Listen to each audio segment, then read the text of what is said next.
உங்களை நீங்க தான் பலி கொடுத்துருக்கீங்க. உங்களுடைய செயல்கள் ஒவ்வொன்றும் எதிர்வினை ஆக்குன்னு இப்ப வரைக்கும் உங்களுக்கு தெரியல. சாய்பாட விருப்பம் என்ன? உங்களுக்கு ஒரு பெரிய அடையாளத்தை இங்க கொடுக்கணும் சொல்லி, அதுக்கு தான் பல வழிகளிலும் உங்ககிட்ட தொடர்ந்து அன்பே சாய் மூலமாகவோ இல்லை வேறு சிலர் மூலமாகவோ பேசிக்கிட்டே இருக்கார். உங்க குடும்பத்தில் உங்களை வச்சு தான் ஒரு பெரிய அற்புதத்தை அவர் செய்ய போறாரு. நம்ம அன்பை யாருக்கு காட்டுறோம் தெரியுமா? ஒரே ஒரு மனிதனுக்கு மட்டும்தான் காட்டுறோம். அதனால தான் நீங்க தொடர்ந்து வீழ்த்தப்பட்டு கொண்டு இருக்கிறீர்கள். அன்பை யாருக்கு காட்டணும் தெரியுமா? ஆட்டோ டிரைவருக்கு காட்டணும், பஸ் டிரைவருக்கு காட்டணும். எப்படி காட்டணும்? அதுதான் இந்த பதிவு.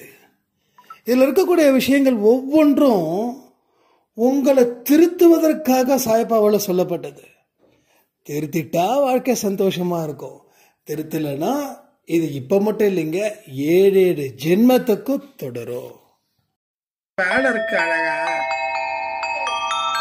அழகா துணி வேற காய போடுறாங்க. சாயிரா சாயிரா ஓம் சாயிரா சாயிரா ஓம் சாயிரா சாயிரா அன்பே சாயிரா பேரன்பே சாயிரா அகிலம் தளிக்க ஆத்மா விழிக்க அனுதினம் சாயிரா எங்கள் அன்பே சாயிரா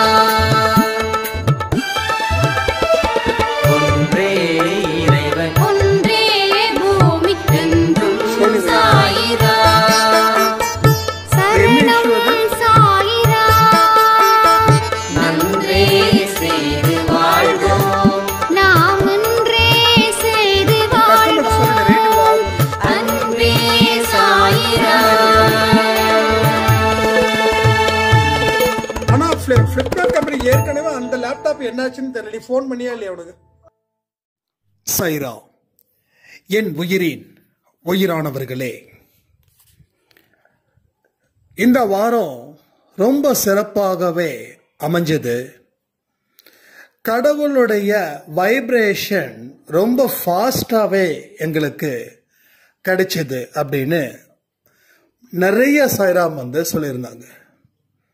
எனக்கே ரொம்ப ஆச்சரியமா இருந்தது, என்னடா அப்படின்னு. ஆனா ஒரு சில பதிவுகளை நான் கடந்து பார்க்கிறேன், போன சண்டேல இருந்து இந்த சண்டே வரைக்கும். அதுல சொல்லக்கூடிய விஷயங்கள் ரொம்ப அற்புதமானவையா இருக்கு. அன்பே சாயில ஒவ்வொரு விஷயத்தையும் சாய்பா ஆக்கி கொடுத்துக்கிட்டே இருக்காரு. செய்ய செய்ய செய்ய, செய்யாம போகாத, உனக்கு வாழ்க்கை முக்கியம், உன்னோட அவமானத்தை ஓரமா ஒதுக்கி வைக்கி, அதெல்லாம் உனக்கு தேவைதான், அது சும்மா கொடுக்கல, உன்னுடைய கர்ம வினைகள் மூலமா அந்த அவமானத்தை நீ அடைஞ்ச, அதை பத்தியே யோசிக்காம அடுத்த விஷயத்துக்கு மூவ் பண்ணு. அப்படி திரும்ப திரும்ப இந்த பதிவுகள் மூலமா மிக பெரிய அழுத்தமும் கொடுக்கிறாரு. ரெண்டாவது அன்பாவும் சொல்லி பார்க்கிறாரு. சில இடத்துல மிரட்டியும் சொல்லி பார்த்திருக்காரு. அதாவது சில பேருக்கு மிரட்டி தான் சொல்லணும் அப்படின்னா அவங்க அப்படிதான் கேட்பாங்க. சில பேருக்கு அன்பால சொன்னாதான் கேட்பாங்கன்னா அவங்களுக்கு அன்பால சொல்லி பார்ப்பாங்க. சில பேருக்கு கொஞ்சம் கீழே இறங்கி வந்து கெஞ்சியும் சொல்லி பார்த்து தான் கேட்பாங்கன்னா அதுவும் அவர் செய்யறாரு. ஸோ எத்தனை வேஷத்தை அவர் போட்டுக்கிட்டு இருக்காருன்றத இந்த 3 வேஷத்தின் மூலமா நாம தெரிஞ்சுக்கலாம். ஒரே விஷயம் என்னன்னா, இங்க எல்லோரும் அவருடைய குழந்தையா இருக்கிறோன்ற அடையாளத்தை அவர் இந்த மண்ணில் நீங்க கொடுக்கணும்னு விரும்புறாரு. வாழ்ந்தோம் போனோம் அது எல்லா மனுஷங்களும் செய்யறதா. மனுஷங்களை தாண்டி 5 அறிவு கொண்ட உயிரினங்களும் வந்துச்சு, வாழ்ந்துச்சு, பிறந்துச்சு, வாழ்ந்துச்சு, போயிடுச்சு. அதுக்கு எந்த பெரிய தடத்தையும் விட்டு போகல. ஆனால் மனுஷன் நல்ல பயங்கரமான ஒரு தடத்தை விட்டு போகிறான்.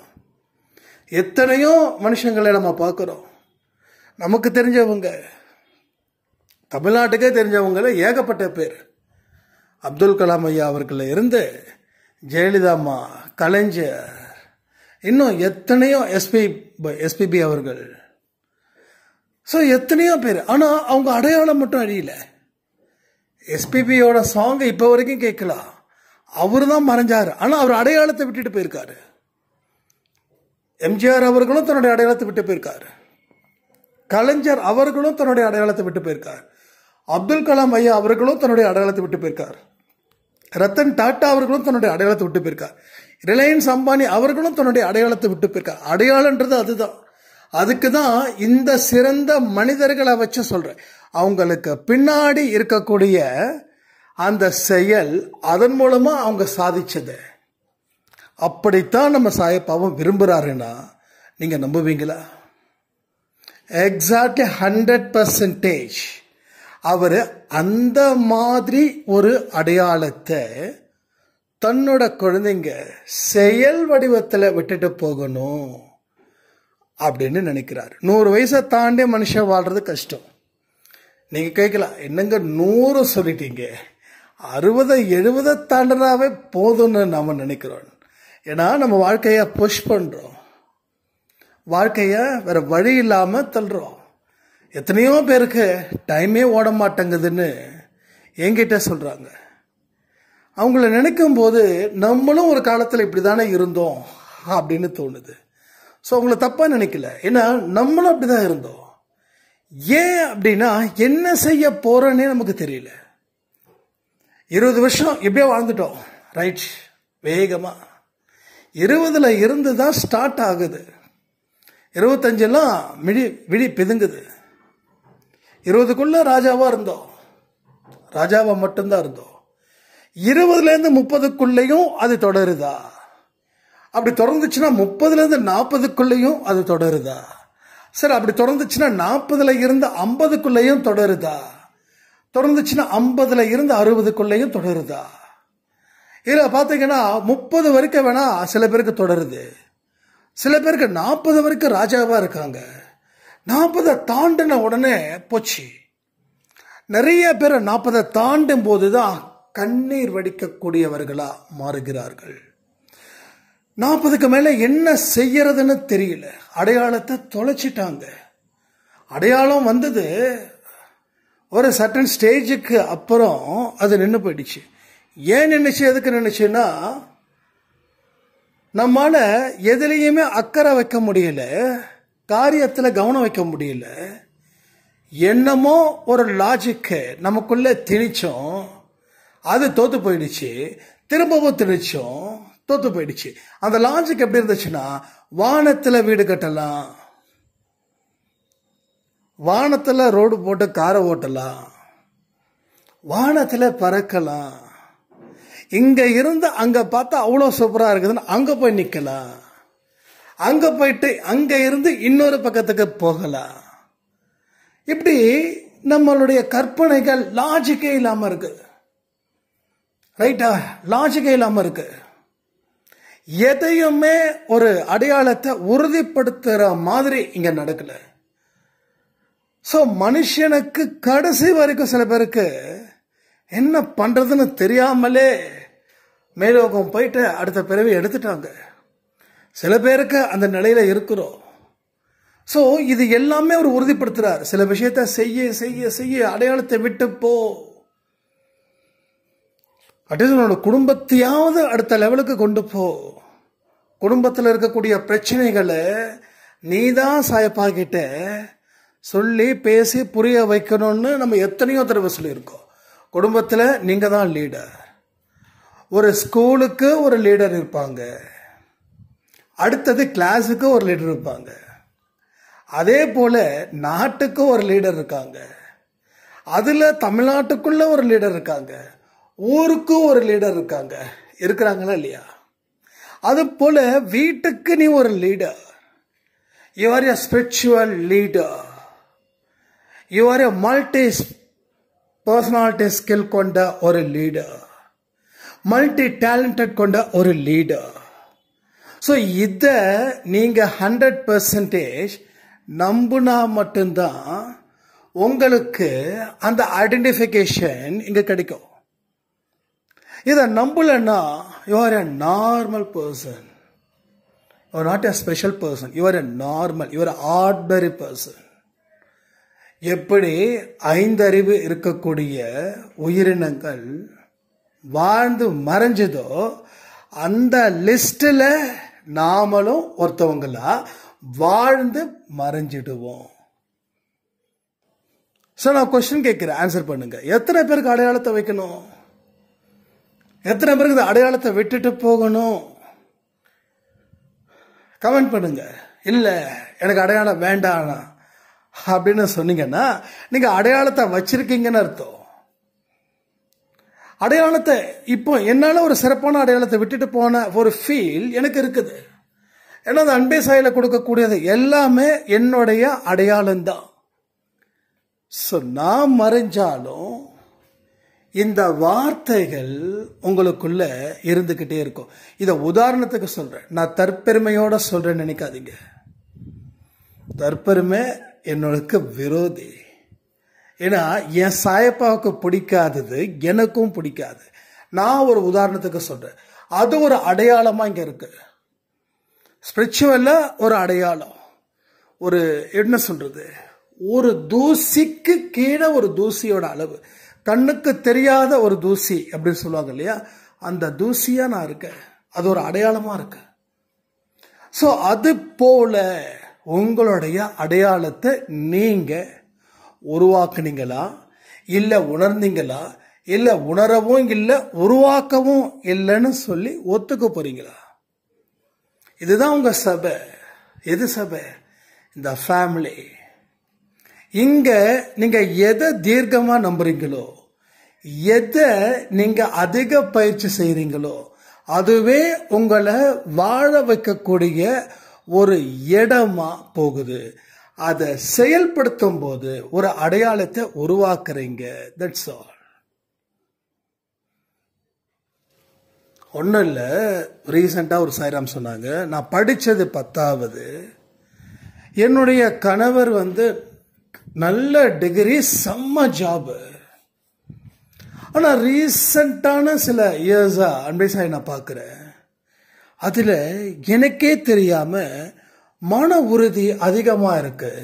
என்னுடைய கணவர் சொல்றாரு, நீ 10வது படிச்சிருக்க, ஆனால் நான் டபுள் டிகிரி, ஒரு பொசிஷன்ல ரொம்ப ஸ்ட்ராங்கா இருக்க. ஆனா சம்டைம்ஸ் நான் உங்ககிட்ட எதேச்சையா ஒரு விஷயத்த சொன்னேன், என்னுடைய புலம்பல்களை உங்ககிட்ட சொன்னேன். ஆனா நீ ஒரு பாயிண்ட சொன்ன, அந்த பாயிண்ட வச்சு நான் ஆபீஸ்ல ரியாக்ட் பண்ண உடனே எனக்கு அந்த ஒரு விஷயம் அது என்னுடைய ஹை அபிஷியல் வரைக்கும் போச்சு. எனக்கு ப்ரமோஷன் வரைக்கும் வந்ததுக்கு காரணம் அது நீ சொன்னதுலயும் ஒன்று முக்கிய காரணமா இருந்ததுன்னு. அதாவது ரொம்ப இம்பார்ட்டன்டான விஷயத்துல இவர் என்ன முடிவு எடுக்கிறதுன்னு தெரியல. மேனேஜ்மெண்ட்டுக்கு ஃபேவரா எடுத்தா இருக்கக்கூடிய லேபர்ஸ் ப்ராப்ளம் ஆகும், லேபருக்கு ஃபேவரா முடிவு எடுத்தா மேனேஜ்மெண்ட்டுக்கு அகெயின்ஸ்ட் ஆகும். மேனேஜ்மெண்ட்டும் முக்கியம், லேபரும் முக்கியம். அப்போ இந்த கன்ஃபியூஷன்ல இவங்க சில பாயிண்ட்ஸ் சொல்லும்போது, இப்படி நீங்க பண்ணுங்க, இப்படி நீங்க செய்யுங்க, இப்படி செஞ்சு பாருங்க, கண்டிப்பா நமக்கு ரிசல்ட் நல்லா வரும் அப்படின்னு சொன்னதை வச்சு இவங்க செஞ்சிருக்காங்க. மேனேஜ்மெண்ட்டுக்கும் லேபருக்கும் இருக்கக்கூடிய பிரச்சனைய இந்த அம்மா மூலமா அவங்க கணவர் சரி பண்ணியிருக்காரு. அப்போ அவங்க கணவர் இவங்களை பாராட்டும் போதுதான் இவங்களுக்கு தான் எந்த அளவுக்கு ரெடி பண்ணாரு சாயப்பா இந்த அன்பே சாய். அவங்க சொன்னது அப்படிதான் சொல்றேன். அன்பே சாய் குடும்பத்துல முழு ரெகக்னேஷன் எனக்கு கிடைச்சது. பதிவை நம்ம கேட்கிறோம், ஆனா அது எங்கேயோ போய் சேவ் ஆகுது. சேவ் ஆனது எங்கேயோ ஒரு சிச்சுவேஷன் பேஸ் பண்ணி ஆட்டோமேட்டிக்கா வருது. என் கணவர் என்ன அன்பா வச்சுப்பாரு, பண்பா பார்த்துப்பாரு, அதுலலாம் அவரை குறை சொல்ல முடியாது. ஆனா கணவர் 10 வருஷம் என்னோட லைஃப் ஒரு நாள் கூட எனக்கு அப்ரிஷியேட் பண்ணல. சரி, அப்ரிஷியேட் பண்ற மாதிரி நம்ம என்ன பெருசாவா படிச்சிருக்கோம்? எப்பயுமே படிச்சவங்க படிக்காதவங்க படிச்சவங்களை பார்க்கும்போது கொஞ்சம் ஒரு ஜெலஸ் இருக்கும். அது நேச்சுரலி. நம்ம படிச்சிருந்தா கை நிறைய கணவர் மாதிரி சம்பாதிக்கலாமே, நம்ம படிக்காம போயிட்டோமே, நம்ம அப்பா அம்மா படிக்க வைக்காம போயிட்டாங்களேன்னு சில பேர் அப்பா அம்மாவை கூட கார்னர் பண்ணுவாங்க. அப்பா அம்மா மேல கூட கோவப்பட்டவங்க நிறைய பேர் எங்கிட்ட தனிப்பட்ட முறையில் பேசும்போது. ஸோ ஒன்னே தான் சொன்னேன், பேரண்ட்ஸ் தயவு செய்து திட்டாதீங்க. சிச்சுவேஷன் அப்படி அமையும் போது எல்லாமே நல்லதுக்குன்னு நினைச்சுக்கோங்க அப்படின்னு. அப்போ கணவர்கிட்ட இருந்து இப்படிப்பட்ட ஒரு அப்ரிசியேஷன் இப்போ அந்த குடும்பத்துக்கு ஒரு அடையாளமா அந்த அம்மா இருக்காங்க. ஜஸ்ட் ஒரு மெயின் ஐடென்டிஃபிகேஷன். இப்போ ஏதாவது ஒரு பிரச்சனை அப்படின்னா அதுக்கு மட்டும் வாய அவர் ஓபன் பண்ணல, எல்லா விஷயத்துக்கும் வாய் திறக்கிறாரு. என்ன பண்ணலாம், என்ன செய்யலாம், நீ சொல்லு, நீ சொல்லு, நீ சொல்லு. அப்ப அவருக்குமே ஒரு தாட் இருந்திருக்கும்னு நினைக்கிறேன். நம்ம வைஃப் என்ன படிச்சா இருக்காங்க, தேவையில்லாம அவரை போய் எதுக்கு அவங்கள போய் கேட்கணும்னு. சோ படிப்பை வச்சு கடவுள் அருள் புரியல, நல்ல மனசை வச்சு கடவுள் அருள் புரிகிறாரு. படிப்பை வச்சு வேலை வாங்கலாம், படிப்பை வச்சு டெஃபினட்டா வேலை வாங்கலாம்.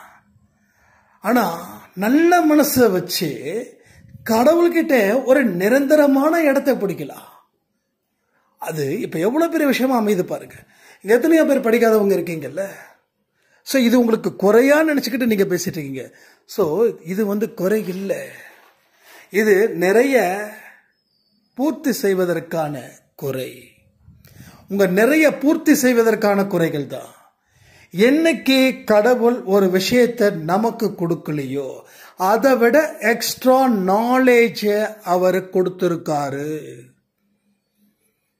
ஃபார் எக்ஸாம்பிள், பிளைண்ட் கண்ணு தெரியாதவர்களுக்கு திறமை ஜாஸ்தியா இருக்கும், வாய் பேசாதவர்களுக்கு திறமை ஜாஸ்தியா இருக்கும், காது கேட்காதவர்களுக்கு திறமை ஜாஸ்தியா இருக்கும்.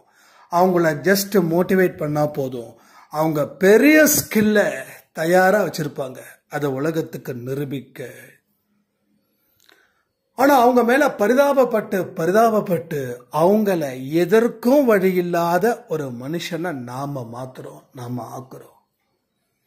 உங்க கண்ணு அவங்க ஊனத்தை தான் பாக்குது, உங்க கண்ணு அவங்க ஊனத்தை பாக்குது. ஏன்னா நீங்க தான் ஊனம் மனதளவுல, அவர்கள் இல்லை. புரியுதா? ஐயோ பாவம் கண்ணு இல்லை, ஐயோ பாவம் காது இல்லை, ஐயோ பாவம்னா அப்போ உங்களுக்கு இருக்குதுன்றதுக்காக அவங்களுக்கு இல்லைன்னு சொல்றீங்களா? இல்ல உங்க ஊனம் மட்டும், அவங்க ஊனம் மட்டும் ஏன் உங்களுக்கு கேக்குது? சோ நல்லா புரிஞ்சுக்கோங்க, நல்லா தெளிவா புரிஞ்சுக்கோங்க. உங்களை விட அவங்க எக்ஸலண்ட். தயவு செய்து பாவமோ பரிதாபமோ தேட சொல்லாதீங்க. நீங்க சொன்னீங்கன்னா அவங்களுடைய மனசை விட்டு போகுது. அந்த இடத்துல நான் எதற்கும் தகுதி இல்லாதவரா இருக்கோமே, கடவுள் என்னை இப்படி படைச்சிட்டாரேன்னு சொல்லி அவங்களுக்கு நிரந்தரமான ஊனத்தை நீங்க ஏற்படுத்துறீங்க. உங்களுக்கு ஒரு மனுஷங்க மேல பாசம் வருதுன்னா அது பரிதாபத்தின் மேல வரக்கூடிய பாசத்தை கடவுள் விரும்பல. உங்களை விட பரிதாபம் யாரும் கிடையாது, அதை நீங்க புரிஞ்சுக்கணும். நாம பரிதாபப்படுறோம்னா நாம அந்த அளவுக்கு பெருசா இருக்கிறோம்னு அர்த்தமாகுது. நம்ம யாரு மேலேயும் பரிதாபப்படக்கூடாது, உதவிகள் செய்யணும். உதவின்றது வேற, பரிதாபன்றது ஐயோ இப்படி ஆயிடுச்சே, உனக்கு இப்படி ஆயிடுச்சே, ஐயோ பாவம்னு சொல்லி அவங்களோட ஊனத்தை 4 பேர்கிட்ட பேசி நீங்க அந்த மாதிரியான விஷயங்களை செய்யக்கூடாது. ஏன்னா உங்களை படைச்சது யாரோ அவரே தான் அவரையும் படைச்சிருக்காரு. அப்ப நீங்க அவங்கள கிண்டல் பண்ணல, சாரி அவங்க மேல நீங்க யாரும் கிண்டல் பண்ணல, தப்பா நினைக்க வேண்டாம். அவங்கள பரிதாபப்படல, கடவுளை பரிதாபப்படுறீங்க. ஸோ நம்ம அன்பை செயலில் நிறைய பேர் இந்த மாதிரி விஷயங்கள்லாம் இருக்கு. நான் ஒரே விஷயம் தான் சொல்லுவேன், முதல்ல உங்க மேல பரிதாபப்படுற ஆள்கிட்ட இருந்து விலகி நில்லுங்க. உங்களுக்கு என்ன குறை? இது குறையா? நிறைய பூர்த்தி செய்வதற்காகத்தான் இந்த குறை. ஸோ என்ன இருக்குதுன்னு ஆழமா தேடுங்க. ஆழமா தேடுனீங்கன்னா உங்களுக்கு விலை மதிப்பு மிக்க, விலை மதிக்க முடியாத ஒரு சொத்து கிடைக்கும். அதுதான் என்னது? அனுபவம். அதனுடைய மறுபக்கம் கடவுளுடைய ஆசீர்வாதம். ஸோ அனுபவமும் கடவுளோட ஆசீர்வாதமும் இருந்துச்சுன்னா 10 யமன் வந்தா கூட ஒன்னுத்தையும் செய்ய முடியாது. யமனோட தலையவே நீங்க வெட்டலாம். ஸோ அனுபவம் பிளஸ் ஆசீர்வாதம் முக்கியம். இந்த 2 விஷயமும் தேவை. நல்ல அனுபவம், கடவுள் கொடுக்கக்கூடிய துன்பத்தை ஏத்துக்கிறதுக்கு பின்னாடி கிடைக்கிறது தாங்க அனுபவம். அந்த அனுபவம் எடுத்துக்கிட்டு நேர்மையிலையும் உண்மையிலையும் நம்பிக்கையிலையும் காம்ப்ரமைஸ் பண்ணாம நீ வாழு. ஏன் காம்ப்ரமைஸ் பண்ற? அடுத்த வேளை சாப்பாட்டுக்கு வழி இல்லைன்னு சொல்லி அந்த இடத்துல உன்னுடைய நேர்மைய பலியாக்காத. உனக்கு தேவையானது கண்டிப்பா கிடைக்கும். அடுத்த வேளை உனக்கு கிடைக்கலனாலும் அதுக்கு அடுத்த வேளை விருந்தே உனக்கு கிடைக்கும். உன்னுடைய நேர்மையை மட்டும் பலியாக்காத, உன்னுடைய உண்மையை பலியாக்காத, உன்னுடைய நம்பிக்கையையும் நீ பலியாக்காத. இந்த 3த்தையும் பலியாக்கினா நீ நீ பலியாக்கின மாதிரி ஆயிடுவ. எனக்கு நிறைய மனுஷங்க அவர்களை அவர்களாகவே பலியாக்கி கொண்டே இருக்கிறார்கள். நிறைய மனுஷங்க அதான் பண்றாங்க. நானும் என்ன நிறைய பலியாக்கி இருக்கேன். நீங்களும் உங்களை பலி ஆக்கியிருக்கலாம், இல்ல பலி ஆக்கிக்கிட்டும் இருக்கலாம். எதிர்காலத்தில் பலியாக்குவதற்கு உண்டான வாய்ப்புகளையும் நீங்கள் கொடுக்கலாம். அப்ப எந்த இடத்துலையும் stability, confident, honest, faith, dedication, worship, இந்த மாதிரி பல பல பல விஷயங்கள் உங்க வாழ்க்கையில நடந்தால் நீங்கள் உங்களை காப்பாற்றிக் கொள்வீர்கள். இல்லைன்னா பலியாக்கப்படுவீர்கள். புரியுதா? ஸோ என்னைக்குமே நம்மளை தாண்டி எவனும் நம்மளை அழிக்கல. இது பிடிச்சுக்கோங்க இந்த பாயிண்ட. இது ரொம்ப ரொம்ப இம்பார்ட்டன்ட். நம்மளை தாண்டி வேற எவனும் நம்மளை சேதப்படுத்தவோ பலியாக்கிக்கவோ இல்லை கெடுத்துக்கிறதோ இல்லை துன்பத்தை கொடுக்கிறதோ இல்லை. அத்தனைக்கு காரணம் செயல்கள் மூலமா ஏற்பட்ட எதிர்வினை. ஒவ்வொரு வினைக்கும் ஒரு எதிர்வினை உண்டு. அடுத்தவனுக்கு நல்லது செய்யறது கூட நமக்கு நாம நல்லது செய்யறது எது உண்மையோ அதே போல அடுத்தவனுக்கு தீமையையும் கொடைச்சலையும் கஷ்டத்தையும் துன்பத்தையும் கொடுப்பது நமக்கு நாம கொடுத்துக்கிறதுக்கு சமம். நீங்க அடுத்தவனுக்கு கெடுதல் பண்ணா உங்களுக்கு நல்லது நடக்கும்னு நாம புத்தி இல்லாம செஞ்சுக்கிட்டு இருக்கோம். அவன் விழுந்தா நான் சந்தோஷமா இருக்கிறேன், அவன் வீழ்ச்சி என் வெற்றி. இது அந்த நேரத்துக்கு கிடைச்சிருக்கே தவிர இது கொஞ்சம் நாள் ஆச்சுன்னா அப்படியே உல்டாவா மாறிடும். உங்களுக்கு என்ன நேரணுமோ அது எப்படி இருக்கணும்ன்றத முடிவு பண்ணி அதன்படி ஆக்ஷன். உங்களுக்கு என்ன வேணும் வாழ்க்கையில் கமெண்ட் பண்றீங்களா? உங்களுக்கு என்ன வேணுமோ அது உங்களுக்கு நிச்சயமா வந்து சேரும். அப்ப என்ன வேணுமோ அதை இன்னொருத்தவங்களுக்கு செய்யுங்க. அன்பு வேணுமா? இன்னொருத்தங்களுக்கு அளவில்லாத அன்பு கொடுங்க. உதவி வேண்டுமா? இன்னொருத்தங்களுக்கு அளவில்லாத உதவி கொடுங்க. நிம்மதி வேணுமா? இன்னொருத்தருக்கு நிம்மதி கொடுங்க. மதிக்கணுமா? மற்றவர்களை மதிச்சு பழகுங்க. உண்மையா இருக்கணுமா? உங்களுக்கு கூட இருக்கிறவங்க மற்றவங்களையும் உண்மையா பாருங்க.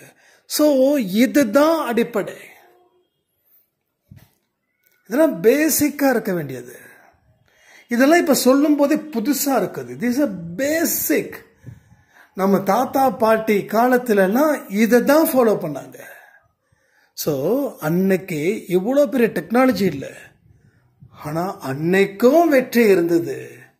வெற்றியை விட அன்பும் இருந்துச்சு. ஒரு 30-40 வருஷத்துக்கு முன்னாடிலாம் ஏதாவது ஒரு கிராமத்துக்கு போனா கூட தண்ணி தாகமா இருந்தா கூட போய் வீட்டில் போய் தண்ணி கேட்டா உட்கார வச்சு தண்ணி கொடுப்பாங்க. ஏன்னா அன்னைக்கு நல்லவர்கள் தான் முக்காவாசி இருந்தாங்க. சும்மா அது போன ஜென்மம் கூட இல்லை, இந்த ஜென்மத்துல சொல்றேன். நிறைய தாத்தா பாட்டி கிட்ட நம்ம பேசுறோம். ரீசெண்டா ஒரு தாத்தா கிட்ட கூட பேசினேன். ஒரு 70 வயசு தாத்தா, 70 தாண்டி இருக்கும், பிராமின். அவர் சொல்றதெல்லாம் பார்த்தா அவர் 30-40s எப்படி இருந்தாருன்னு சொல்லும்போது அவ்வளவோ சந்தோஷமா இருந்தது. அந்த உலகத்தெல்லாம் நம்ம மறந்துட்டோம். அந்த உலகத்துல நம்ம பிறக்கல. எவ்வளவு ஒரு கிரேட் எக்ஸ்பீரியன்ஸ் இருக்குதுன்னு. சோ அந்த அன்பு வெளிப்படுது. இன்னைக்கு அந்த அன்பினால வீழ்த்தப்படுவது சர்வசாதாரணமா போயிடுச்சு. ஒரு பொண்ண ஒரு பையன் அன்பை வச்சுதான் ஏமாத்துறான். அதுவும் இங்க நடக்குது. ஆனா அந்த பொண்ணு ஏமாறாம இருக்கணும்.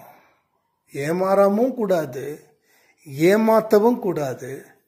அப்போ ஒரு மனுஷன் சொல்றதெல்லாம் உண்மைன்னு நம்பி நம்ம அந்த மனுஷன் பின்னாடி போனா அந்த மனுஷனுடைய முகத்திர ஒரு சில வருஷத்துல கிழியும் போதுதான் நம்ம வாழ்க்கையும் கிழிஞ்சு போயிடுச்சுன்னு நம்ம நினைக்கிறோம். ரைட்டா?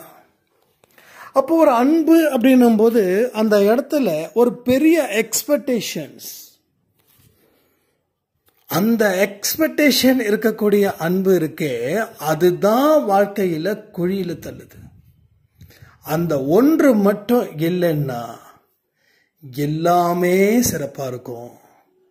ஒரு மிகப்பெரிய அற்புதத்தையும் அந்த அன்பு பெற்றுத்தரும். சோ நான் இதுக்கு முன்னாடி காட்டின அன்புல நான் வீழ்த்தப்பட்டேன். உண்மை, 100% உண்மை. இவ்வளவு தூரம் சொல்றேன், எனக்கு நடந்திருக்காதா? எனக்கு நடந்ததால தான் இங்க சொல்லிட்டு இருக்க. சோ இதுக்கு முன்னாடி வந்த அன்பினால நான் வீழ்த்தப்பட்டேன். ஆனா இப்போ அதை விட அன்பு ஒருத்தவங்களுக்கு கொடுக்கல, எல்லாருக்கும் கொடுக்குறேன். என்ன சொல்லணும்னா, என்ன இந்த உலகத்துக்கு கொடுக்குற எந்த ரூபத்துல? அன்பு அப்படின்ற ரூபத்துல.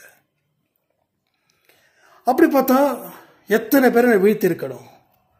வீழ்த்த முடியாது. ஏன்னா நான் எல்லாருக்கும் கொடுக்கக்கூடிய அன்பு ஒரே விதமான அன்பு.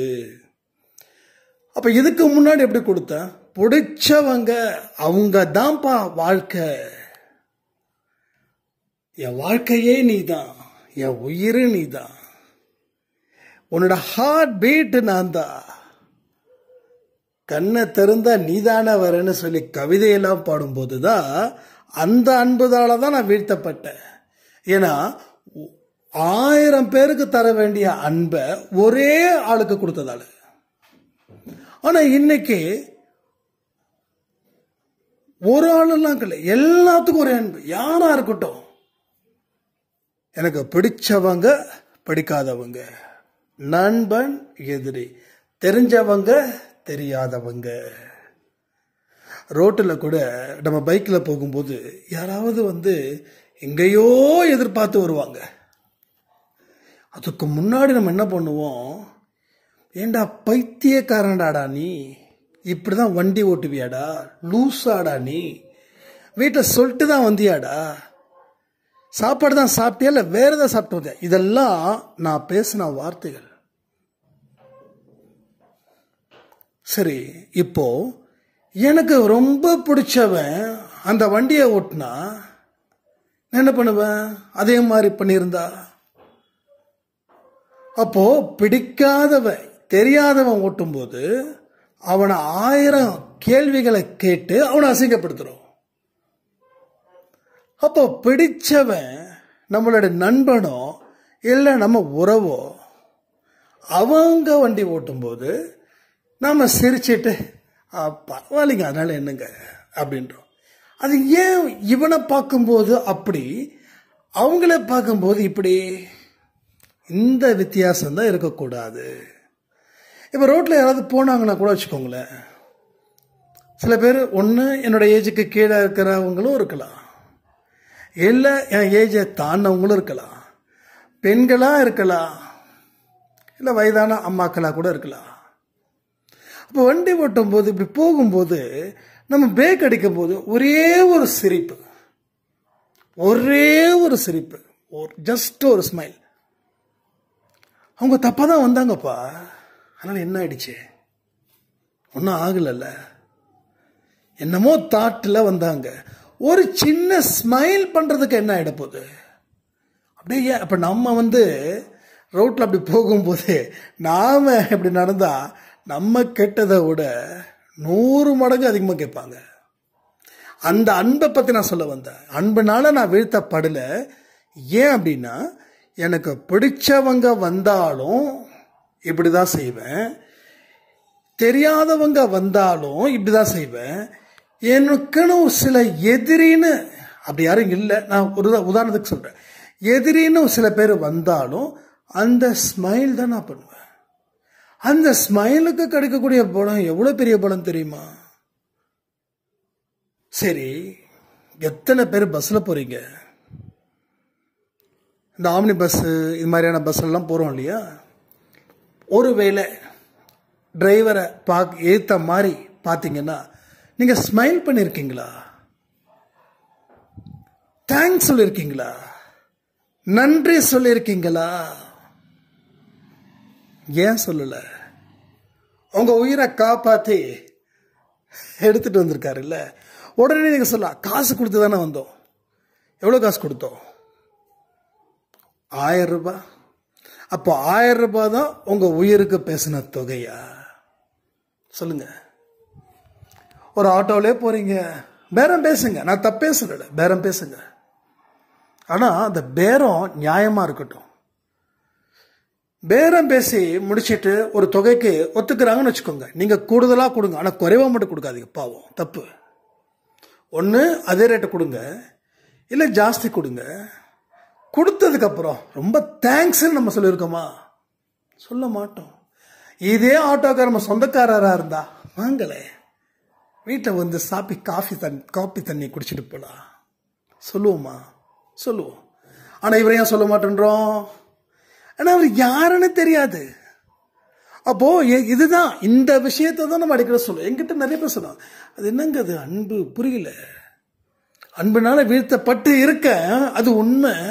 ஆனால் நீங்கள் அன்பை அவங்களுக்கு அது நிச்சயமாக பொருந்தும். என்னைக்கோ ஒரு கேள்வி கேட்டாங்க சாயிரா, அவங்களுக்கு இது பதிலாக இருந்திருக்கும். ஏன்னா கடவுள் இந்த இடத்துல தாங்க ஹாப்பியாக இருக்காரு. ஒரு மனுஷனை நீ சந்தோஷப்படுத்து, அவனுக்கு நல்லது சொல்லு, நல்ல வார்த்தை, நன்றி சொல்லு, குறைஞ்சிட மாட்டேன். ஆட்டோக்கிட்ட பேசுங்க, ஏதாவது பேசுங்க, எப்படி இருக்குங்க, என்ன ஏதுன்னு கேளுங்க. நாம அவங்கள கொள்ளையடிக்கிறதுக்காக அவங்க டீட்டெயில்ஸ் கேட்கல. ஒரு ஒரு மனித பண்புன்னு ஒன்று இருக்குல்ல, அது நமக்கு முக்கியம் இல்லை. ஸோ இந்த மாதிரியான விஷயங்களை நம்ம என்னைக்கு செய்ய தவறணுமோ அன்னைக்கே நமக்கு வந்துருச்சுங்க பிபி, அன்னைக்கே நமக்கு வந்துருச்சுங்க சுகர். அதை தாண்டி இதில் பிபி சுகர் கூட பரவாயில்லையா இருக்குது. அதை தாண்டி சில விஷயங்கள் வரும்.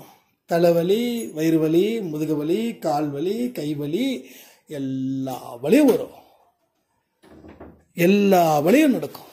ஏன்னா நம்மளுடைய மனசுல அந்த அன்பு அப்படின்ற வார்த்தை இல்லை. வெறுப்பு, கோபம், இந்த மாதிரியான வார்த்தைகள் தான் அதிகரிக்குது.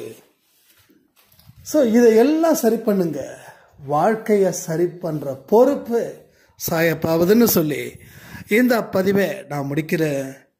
ஜெய் சாய்ராம். ஓம் சாயிராம். சாயிராம். ஓம் சாயிராம். சாயிராம். ஓம் சாயிராம். சாயிராம். அன்பே சாயிராம். பேரன்பே சாயிராம். அகிலம் தளிக்க ஆத்மா விழிக்க அனுதினம் சாயிராம். எங்கள் அன்பே சாயிராம். ஒன்றே இறைவன், ஒன்றே பூமிக்கென்றும் சாயிராம். சரணம் சாயிராம். நன்றே சேரு